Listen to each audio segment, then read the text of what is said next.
ప్రాంతీయ దర్శినికి స్వాగతం.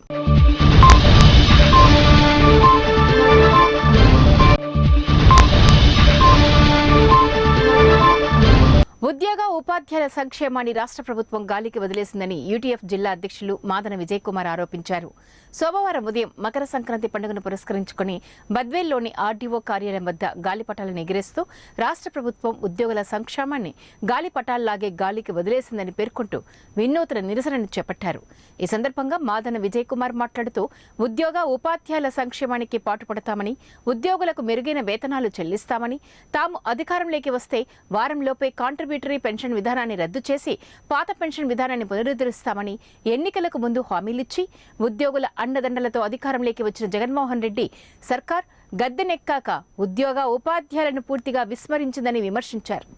మెరుగైన వేతనాలు ఇస్తామని చెప్పిన ప్రభుత్వం మాట తప్పి ఉన్న జీతాలలో కోత విధించి చరిత్రకెక్కిందని అన్నారు.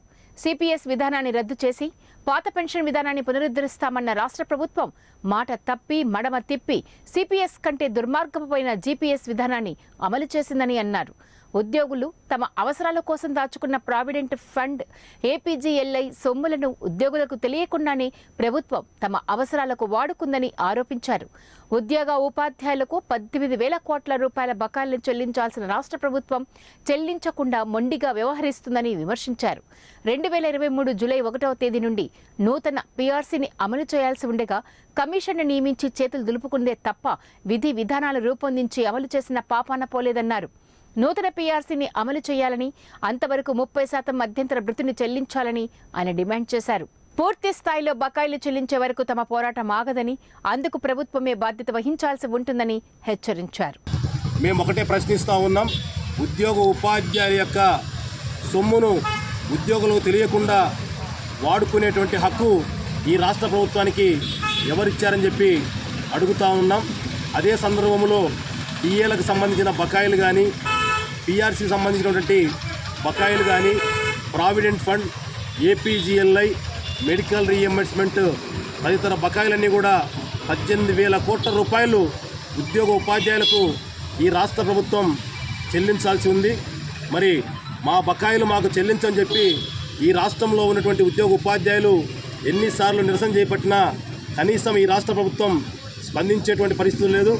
పైపెచ్చు ఉద్యోగ ఉపాధ్యాయులు తమ సొమ్ము తమకు చెల్లించాలని చెప్పి పోరాటాలకు పిలుపునిస్తే పోలీసుల ద్వారా అరెస్టులు చేసి ఉపాధ్యాయులను, ఉద్యోగులను నిర్బంధించేటువంటి విధానాలకు ఈ రాష్ట్ర ప్రభుత్వం మరి పాల్పడుతూ ఉంది. ఇప్పటికైనా ఈ రాష్ట్ర ప్రభుత్వాన్ని మేము ఒకటే కోరుతూ ఉన్నాం. మావి గొంతెమ్మ కోరికలేం కాదు. మా అవసరాల కోసం మేము దాచుకున్నటువంటి సొమ్మును వెంటనే మాకు చెల్లించాలని చెప్పి డిమాండ్ చేస్తూ ఉన్నాం. అదే సందర్భంలో పెరుగుతున్నటువంటి ధరలకు అనుగుణంగా 2023 జూలై 1వ తేదీ నుంచి నూతన పీఆర్సీని అమలు చేయాల్సినటువంటి అవసరం ఉంది. మరి పీఆర్సీ కమిషన్ అయితే వేసి చేతులు దులుపుకున్నాడు తప్ప విధి విధానాలు రూపొందించి అమలు చేసినటువంటి పరిస్థితి లేదు. వెంటనే నూతన పీఆర్సీకి విధి విధానాలు అమలు చేయాలని, అప్పటి వరకు 30% ఐఆర్ను చెల్లించాలని చెప్పి డిమాండ్ చేస్తూ ఉన్నాం. మరి ఈ నిరసనకు ఈరోజు మకర సంక్రాంతి సందర్భంగా మరి ఉద్యోగుల సంక్షేమాన్ని గాలి కొదిలినటువంటి ప్రభుత్వం అనేటువంటి విధానాన్ని తెలియజెప్పడం కోసం సాంప్రదాయ దుస్తులతో వినూత్నంగా గాలిపటాలు ఎగిరేసి ఈరోజు రాష్ట్ర వ్యాప్తంగా నిరసన కార్యక్రమాన్ని అంగన్వాడీలకు ఇచ్చిన హామీలను అమలు చేయాలని ఈ ప్రభుత్వానికి పతనం తప్పదని కడప జిల్లా బద్వేల్ సిఐటియు పట్టణ నాయకులు రాజగోపాల్ హెచ్చరించారు. 15వ తేదీ సోమవారం నాటికి తమ న్యాయమైన సమస్యలు పరిష్కరించాలని అంగన్వాడీలు చేస్తున్న రాష్ట్ర వ్యాప్త సమ్మె 35వ రోజుకు చేరుకున్న సందర్భంగా స్థానిక సమగ్ర శిశు అభివృద్ధి అధికారిని కార్యాలయం వద్ద 35 నెంబర్తో అంగన్వాడీలు తమ నిరసనను తెలియపరిచారు. ఈ సందర్భంగా సిఐటియు పట్టణ నాయకులు రాజగోపాల్ మాట్లాడుతూ పెరిగిన నిత్యావసర ధరలకు అనుగుణంగా వేతనాలు పెంచాలని, దేశ అత్యున్నత న్యాయస్థానం సుప్రీంకోర్టు ఇచ్చిన తీర్పు ప్రకారం సమాన పనికి సమాన వేతనం ఇవ్వాలని, గ్రాట్యుటీ చెల్లించాలని మరియు స్థానికంగా ఉన్న సమస్యలు పరిష్కరించాలని గత 35 రోజులుగా అంగన్వాడీలు సమ్మె చేస్తున్నా రాష్ట్ర ప్రభుత్వం పెద్దల చర్చల పేరుతో కాలయాపన చేస్తూ ఎస్మా చట్టాన్ని ముందుకు తీసుకుని వచ్చి అంగన్వాడీలను బెదిరిస్తూ భయభ్రాంతులకు గురి చేయడం ఈ ప్రభుత్వానికి తగదని, ప్రజాస్వామ్యంలో నిరసన తెలిపే హక్కు ప్రతి ఒక్కరికి ఉందని, అంగన్వాడీల కోర్కెల పట్ల ప్రభుత్వం మొండిగా నిరంకుశంగా వ్యవహరించడం తగదని, ప్రతి ఇంటి ఆడపడుచుకు పెద్దన్నయ్యగా ఉంటారనే హామీ ఇచ్చిన జగనన్న నేడు అంగన్వాడీ ఆడపడుచులు రోడ్డెక్కి 35 రోజులు అవుతున్నా నోరు మెదపకపోవడం వెనుక ఉన్న ఆంతర్యం ఏమిటని, అంగన్వాడీల ఉద్యమాన్ని చులకనగా చూసిన గత ప్రభుత్వాలు తమ అధికారాన్ని కోల్పోయాయని, ప్రస్తుత వైసీపీ ప్రభుత్వానికి కూడా అదే గతి పడుతుందని ఆయన అన్నారు. ఇష్టమైన ఎంతో ప్రీతికరమైన పండుగ ఏదైనా ఉందనంటే అందులో సంక్రాంతి ఒకటి. ఈ సంక్రాంతి రోజున కూడా మేము ఇలా ఇళ్ళు, కుటుంబాలు, పిల్లలను అన్నీ వదిలేసి ఈ రోడ్డు మీద పండుగ జరుపుకునే దుస్థితి ఒక రోజు వస్తుందని చెప్పి మేము ఏ రోజు ఊహించలేదు. కానీ మేము ఊహించిన సంఘటన ఏమైనా ఉందంటే ఇన్ని రోజులు మేము సమ్మె కొనసాగించడము, ఆ కొనసాగించిన జయప్రదం కావడము అవి మాకు చాలా సంతోషంగానే ఉంది. కానీ మేము అనుకున్నది సాధించలేకపోయామనే బాధ కూడా మాకు చాలా ఎక్కువగా ఉంది. కానీ ఇన్ని రోజులు మమ్మల్ని ఇబ్బంది పెట్టిన గవర్నమెంట్కి మాత్రం ఏమాత్రం చెమకుట్టినట్టు కూడా లేదు. ఇకనైనా ఈ గవర్నమెంట్ దిగొచ్చి మా డిమాండ్స్ ఏమైతే ఉన్నాయో వాటిని నెరవేర్చే ఇదిగా దిగి రావాలని చెప్పేసి కోరుకుంటున్నాము. కానీ అలా కాకుండా ఇదే పరిస్థితుల్లో ఇబ్బంది పెట్టే పరిస్థితికి ఉంటే ఇంకా సమ్మె ఇప్పుడు పండగ దినాలు కాబట్టి కొంచెం అటు ఇటుగా ఉన్నాం. కానీ పండగ తర్వాత మాత్రం మా సమ్మె ఉధృతం అవుతుంది. దీనికి మూటికి ముమ్మాటికి ప్రభుత్వమే కారణం. మేము ఇన్ని రోజులు సమ్మె చేయడానికి కారణం కూడా ప్రభుత్వమేను. ఈ ప్రభుత్వము ఎందుకో ఇంత ఉదాసీనంగా ఉంది మా పట్ల అనేది మాకు చాలా బాధ కలిగిస్తున్న విషయము. ఇదే విధంగా కొనసాగితే గిన ఎన్నో రోజులు కూడా ఎలక్షన్ లేవు, తొందరలోనే ఎలక్షన్ కోడ్ వచ్చే పరిస్థితి కూడా ఉంది. కానీ ఈ ఎలక్షన్ కోడ్ వచ్చే లోపల మేము ఏదైనా సాధించుకుంటాం నమ్మకంతో మేము వస్తున్నాము. ఎన్ని రోజులైనా సరే సమ్మె విరమించేది లేదు. మా డిమాండ్స్ ఏవైతే ఉన్నాయో కనీస వేతనము, గ్రాట్యుటీ, మినిమల్ను మెయిన్ చేయడం. మెదక్ జిల్లా నర్సాపూర్ నియోజకవర్గ ప్రజలకు, కాంగ్రెస్ పార్టీ నాయకులకు, కార్యకర్తలకు వెల్దుర్తి ఎంపీపీ హనుమన్న గారి స్వరూప నరేందర్ రెడ్డి దంపతులు సంక్రాంతి పండుగ శుభాకాంక్షలు తెలియజేశారు. వెల్దుర్తి మండల కేంద్రంలో వారు మీడియా సమావేశాన్ని నిర్వహించారు. ఈ సందర్భంగా వారు మాట్లాడుతూ పండుగలో అందరూ సుఖ సంతోషాలు, ఆనందోత్సాహాల మధ్య జరుపుకోవాలని ఆకాంక్షించారు. ఈ సంక్రాంతి పండుగ చెడును ప్రారద్రోలి తీపిని పెంచాలని, అందరి జీవితాల్లో వెలుగులు నింపాలని ఆ భగవంతుని కోరుకున్నట్లు ఆయన తెలియజేశారు. సుఖ సంతోషాలతో నిండి ఉండాలని, శ్రేయస్సుకు ప్రతీకైన సంక్రాంతి పండుగ చేదు జ్ఞాపకాలు మాయమై తీపి జ్ఞాపకాలు కలకాలం నింపాలని, రాబోయే రోజులలో మీ అందరి కలలు నెరవేరాలని, మీ జీవితం ప్రశాంతంగా ఉండాలని, ఉప్పొంగే ఉత్సాహంతో సరదాల సంక్రాంతిని జరుపుకోవాలని, ప్రతి ఇంట పాడి పంటలతో సుఖ సంతోషాలతో ఆనందంగా ఆరోగ్యంగా ఉండాలని, మిత్రులకు, శ్రేయోభిలాషులకు అందరికీ మరొకసారి మకర సంక్రాంతి శుభాకాంక్షలు. ఎన్టీఆర్ జిల్లా తిరువూరు నిస్సి ప్రేమ ఆశ్రమంలో సంక్రాంతి పండుగ సందర్భంగా జయకృష్ణ హాస్పిటల్ అధినేత డాక్టర్ పినిమల్లి నాగేశ్వరరావు, నియోజకవర్గ తెలుగుదేశం పార్టీ ఇన్ఛార్జ్ దేవాదత్తు వారితో కలిసి వృద్ధులకు నూతన వస్త్రాలను పంపిణీ చేశారు. అనంతరం డాక్టర్ నాగేశ్వరరావు మాట్లాడుతూ రామకోటమ్మ నడుపుతున్న ఆశ్రమంలో ప్రతి సంవత్సరం సంక్రాంతి పండుగ రోజున అందరూ సంతోషంగా సంక్రాంతి పండుగ జరుపుకోవాలని, అమ్మా నాన్న ఆశీస్సులతో బట్టలు అందించడం సంతోషంగా ఉందని, ఆరోగ్యపరమైన సమస్యలు వస్తే వైద్యం అందించడానికి ఎల్లవేళలా అందుబాటులో ఉంటామని డాక్టర్ వెల్లడించారు. అనంతరం వృద్ధులకు ఏర్పాటు చేసిన ప్రేమ విందు స్వయంగా డాక్టర్ వృద్ధులకు అందజేశారు. కార్యక్రమంలో ఆశ్రమం నడుపుతున్న రామకోటమ్మ, ఏ కొండూరు మాజీ సర్పంచ్ పద్మావారి దంపతులు మరియు తెలుగుదేశం నాయకులు పాల్గొన్నారు. పినిమల్లి నాగేశ్వరరావు, జయకృష్ణ హాస్పిటల్ తిరువురు కోసం సెంటర్. ఈ నిస్సి ఆశ్రమం నడిపిస్తున్నటువంటి రామకోటమ్మ గారు ఎన్నో సంవత్సరాలుగా నడిపిస్తున్నారు.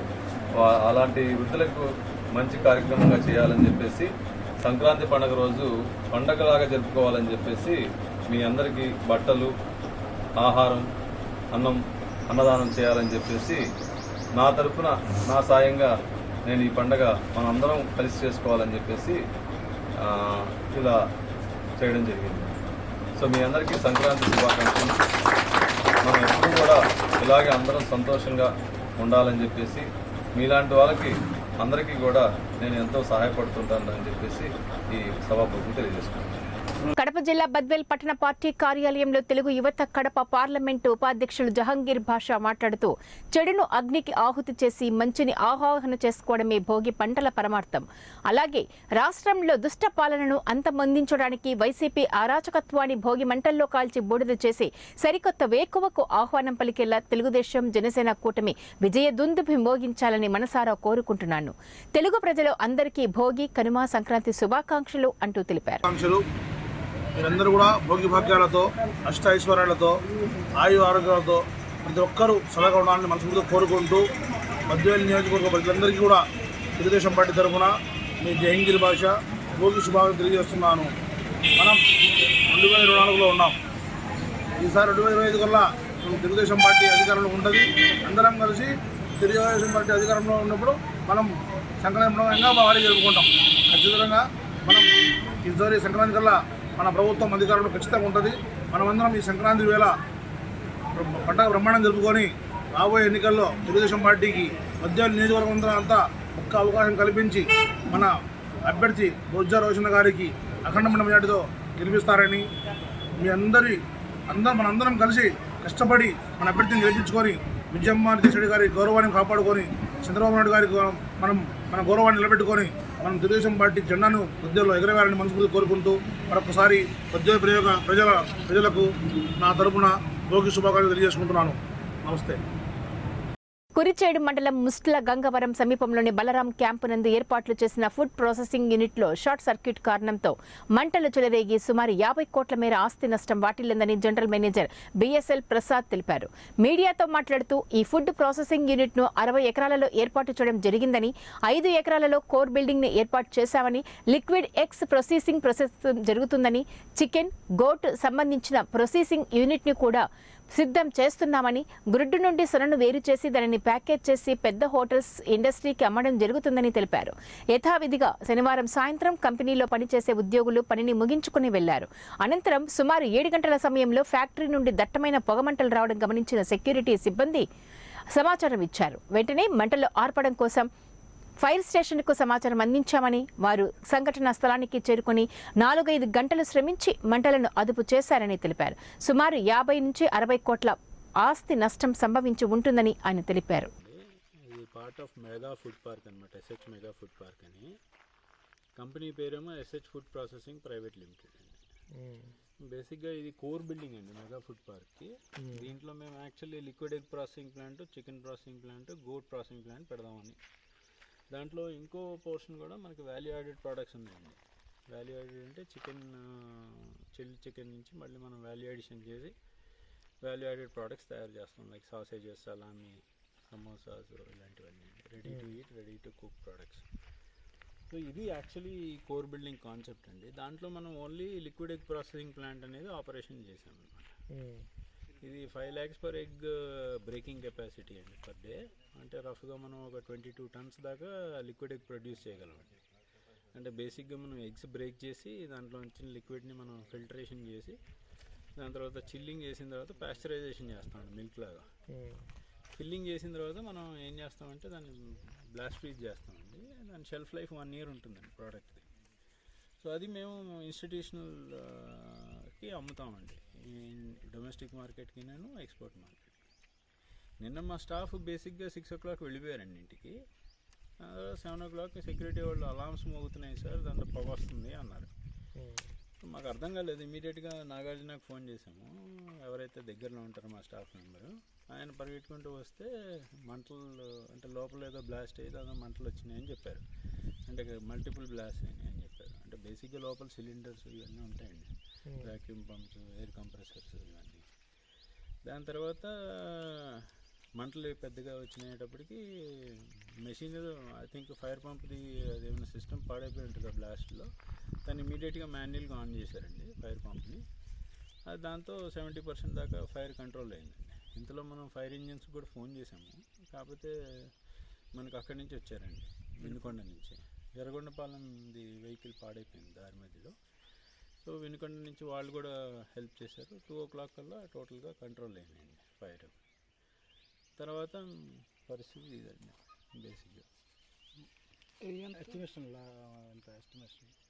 రాష్ట్రం ఉంటుందండి ఒక 50 crores దాకా ఉంటుంది. 50 to 60 crores దాకా. ఇంకా మేము అంటే లోపల అంతా చూడాలి. అసెస్ చేసుకోవాలి. అప్రాక్సిమేట్గా 50 crores 50+ ఉంటుంది. 50+. భోగి మంటల్లో ప్రభుత్వ అప్రజాస్వామిక విధానాలను దగ్ధం చేస్తూ కడప జిల్లా బద్వేల్లో వినూత్న నిరసన తెలిపారు. ఉద్యోగ ఉపాధ్యాయులకు రాష్ట్ర ప్రభుత్వం చెల్లించాల్సిన అన్ని రకాల బకాయిలను పూర్తి స్థాయిలో చెల్లించే వరకు తమ పోరాటం ఆగదని యూటీఎఫ్ జిల్లా అధ్యక్షులు మాదన విజయ్ కుమార్ హెచ్చరించారు. ఆదివారం ఉదయం బద్వేల్ పట్టణంలో భోగి పండుగను పురస్కరించుకుని యూటీఎఫ్ ఆధ్వర్యంలో ప్రభుత్వ అప్రజాస్వామిక అహంకారపూరిత నిరంకుశ వైఖరులను భోగి మంటల్లో దగ్ధం చేస్తూ వినూత్నంగా నిరసన తెలిపారు. ఈ సందర్భంగా మాదన విజయ్ కుమార్ మాట్లాడుతూ ఉద్యోగ ఉపాధ్యాయుల అండదండలతో అధికారంలోకి వచ్చిన జగన్మోహన్ రెడ్డి సర్కార్ ఉద్యోగుల పట్ల అప్రజాస్వామికంగా అహంకారపూరితంగా నిరంకుశంగా వ్యవహరిస్తుందని విమర్శించారు. తాము అధికారంలోకి వస్తే ఉద్యోగులు పక్షపాతిగా ఉంటామని, ఉద్యోగుల అన్ని రకాల సమస్యలను పరిష్కరిస్తామని హామీ ఇచ్చిన ముఖ్యమంత్రి జగన్మోహన్ రెడ్డి ఈ 4.5 కాలంలో ఉద్యోగులను అన్ని రకాలుగా వంచారని అన్నారు. ఉద్యోగ ఉపాధ్యాయులు తమ అవసరాల కోసం దాచుకున్న సొమ్ములను సైతం రాష్ట్ర ప్రభుత్వం తమ అవసరాలకు మళ్లించిందని ఆరోపించారు.